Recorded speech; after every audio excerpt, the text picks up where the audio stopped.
Nihar on Ganges. হঠাৎ করেই যাবার প্ল্যান করে ফেললাম নিহার অন গ্যাঞ্জেস। আমার ছেলে রাহুলকে নিয়ে চললাম পানিহাটির উদ্দেশ্যে। এমনিতে পানিহাটি পেনেটি ভবনের জন্য বিশেষ খ্যাতিসম্পন্ন।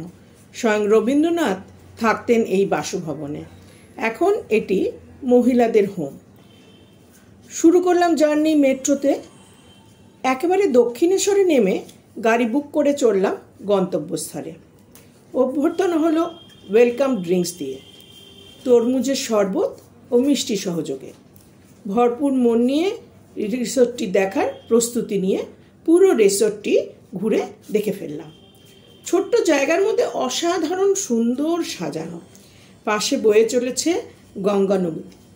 গঙ্গা নদী দেখে মন ডুব দিয়ে ওঠে রূপসাগরে। এখানে থাকার 3টি ঘর আছে, যা আগে থেকে বুকিং করে রাতে থাকা যায়, যাকে বলে হেরিটেজ নাইট স্টে। ভিক্টোরিয়ান স্টাইলের আসবাব দিয়ে সাজানো এই 3টি ঘর দারুণ। প্রত্যেকটি ঘর গঙ্গামুখী অর্থাৎ পশ্চিমমুখী। ভাগ্য ভালো থাকলে যদি বৃষ্টি হয় তাহলে তো কথাই নেই, মন হয়ে উঠবে পাগল মন।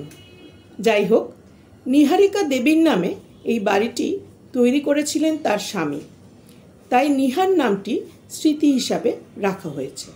শুরু করলাম সাজানো বাগান দিয়ে। গঙ্গার ঘাট ও বারান্দা দেখে মুগ্ধতায় মনে হচ্ছিল যেন হারিয়ে গেছি কোন এক নতুন দেশে। এরপর দুপুরের লাঞ্চ সেরে বেরিয়ে পড়লাম টোটো নিয়ে এলাকা পরিদর্শনে। দেখলাম তানবাবুর ব্যানার্জি বাড়ি, 16 শিব মন্দিরের ঘাট, ইস্কন মন্দির এবং পেনেটি ভবনের গেট।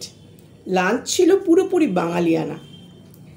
ভেটকি মাছ, মাটন, চাটনি ও দই। ইভিনিং স্ন্যাক্সে ছিল চিকেন কাটলেট, চা সহযোগে। অপূর্ব স্বাদের। এখানে রুপটপ একটি ক্যাফে আছে, যেটাতে বিকেল 4টে থেকেই যথেষ্ট ভিড় হয়। Pasta, pizza, momo, noodles, coffee ইত্যাদি পাওয়া যায়।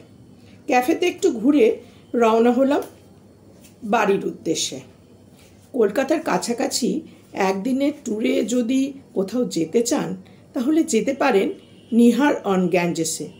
ভালো লাগবে এটুকু বলতে পারি। নমস্কার।